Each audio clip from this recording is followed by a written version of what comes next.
Hello, I'm Sam, and welcome to my messy shop. We're going to talk about a topic today I guarantee you will find riveting, perhaps the most riveting you've ever heard.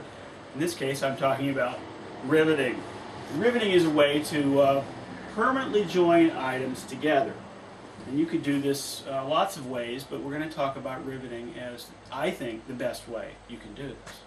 First off, what are rivets? Well, they're everywhere. Here's one in a pair of scissors. Here's one in an old pair of blacksmith's tongs. The rivet is the pivot point in this case, and it does permanently join these together.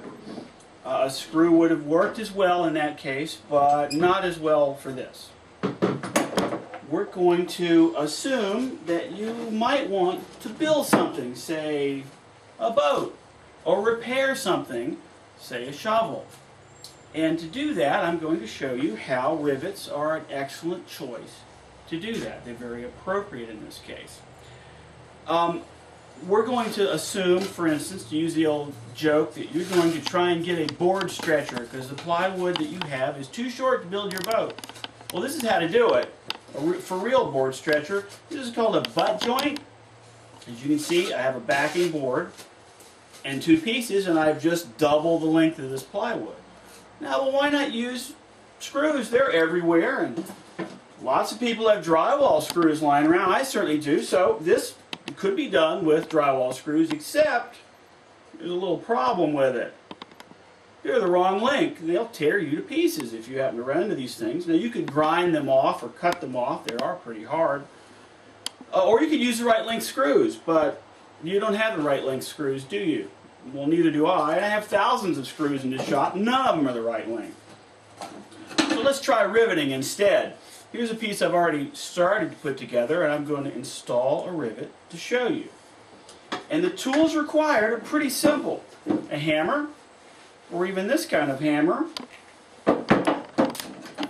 wire cutters, a nail, and a washer that is a snug fit on the nail.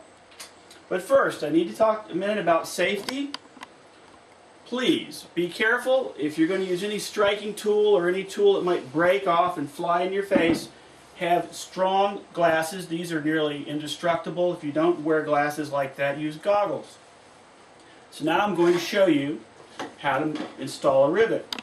I'm starting with a drill bit slightly smaller than the nail I'm using as a rivet.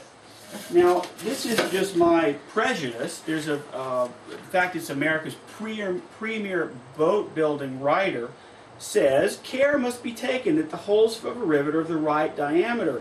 If too large, the nail will bend in the hole while riveting, and that will weaken the joint and it won't seal up tightly. So first we'll use this properly sized drill bit.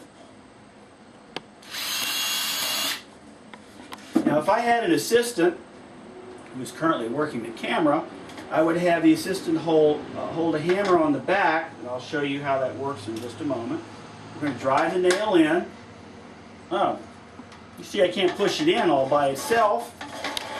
The hole's a bit too tight. I'm using an anvil instead of an assistant to hold a hammer on the backing. See, I need something like that so the nail wouldn't back out while I'm doing it. The anvil will be my assistant. The washer goes on, but I've got this terrible long nail sticking out. What am I going to do with that? That's where the pliers come in handy. I'm going to cut off, hopefully just the right amount. One other thing this isn't strictly necessary, but it's nice. This is just a deep well socket that I'm using to make sure the washer is seated properly. You could do it carefully with a hammer if you wanted to. I'm going to take a wee bit more off of that.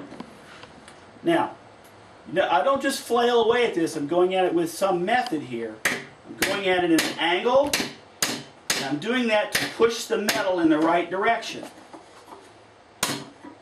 Now, reseat that washer. Make sure it's nice and tight.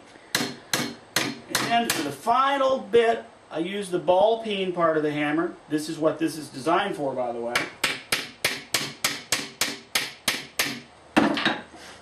Voila. This is extremely strong.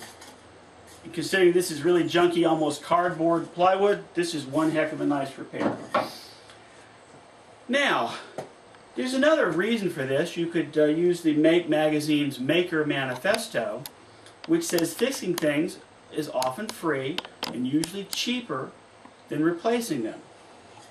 I have fixed many things with rivets. If the camera person will pan over here, I'll show you. This is a shovel. The handle broke. I put a new handle on it and fixed it with a nail rivet, just as I demonstrated. This is a ladder, fixed the same way. This piece was split. I glued it, but I don't trust the glue, so I used a rivet. It is never coming apart. Now, within this technology's limitations, this is a very, very powerful technique. It's good to add to your life skills. And as I've demonstrated, rivets can be better than screws. In closing, you've just seen how, given stuff you probably have lying around your house already, you can make a good permanent repair that is in many cases better than you could have bought manufactured. And I'd like to introduce you to my audience.